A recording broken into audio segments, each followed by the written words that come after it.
parler rapidement, j'ai écouté le développement des frères, mais il y a une chose que vous ne savez pas. Et il y a une chose que j'aimerais dire à tout pasteur désormais. Allez-y apprendre la Bible avant de lire la Bible. Apprenez l'histoire de la Bible avant de la lire elle-même. Parce que si tu avais appris l'histoire de la Bible, tu n'allais pas me prendre Ésaïe 9, 5 et le coller à Ésaïe 35, verset 14, verset 5 et suite, et me confirmer ça dans Matthieu 11.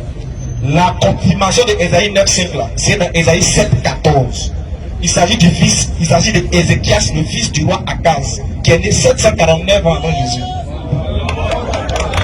Apprenez l'histoire de la Bible avant de parler d'elle. Ça fait un temps. Le verset que tu as appris là, son accomplissement, c'est dans Ésaïe 7, 14. Quand l'enfant est né, ils ont fait une chanson maintenant à l'honneur de l'enfant. Voilà pourquoi l'enfant va s'appeler Père éternel, Dieu tout-puissant, etc., etc.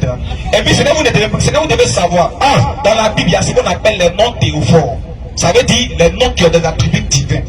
Quand l'enfant s'appelle Dieu puissant, ça ne veut pas dire qu'il est Dieu. C'est comme si on appelait l'enfant François Mouton. Ça ne veut pas dire qu'il est mouton.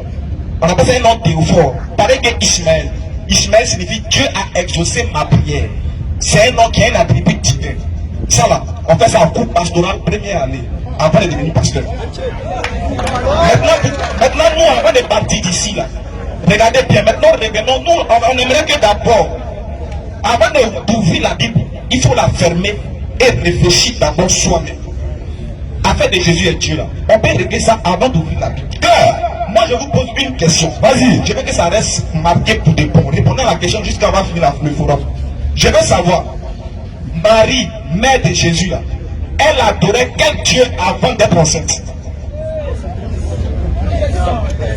Écoutez bien la question et faites attention à la question. Marie adorait quel Dieu avant d'être enceinte? Et pendant qu'elle était enceinte, elle adorait quel Dieu? Et après son accouchement, elle adorait quel Dieu? Voilà la question de la DDR pour ce soir.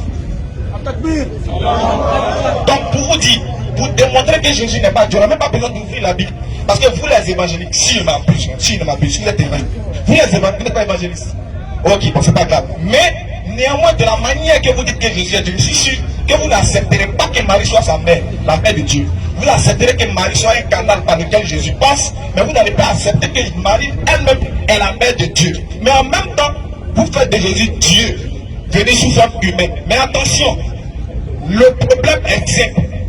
Demandons à Jésus, qu'as-tu dit de toi-même? Qu'as-tu dit de toi-même? Les disciples ont entouré Jésus, ils ont demandé à Jésus, Seigneur, les gens disent que tu es Moïse, les gens disent que tu es Jean-Baptiste, et les gens disent, et toi? Regardez Jésus ce qu'il a dit. Que dis-tu de toi-même? Il dit, Simon Pierre dit, vas-y, tu es le fils du Dieu très haut.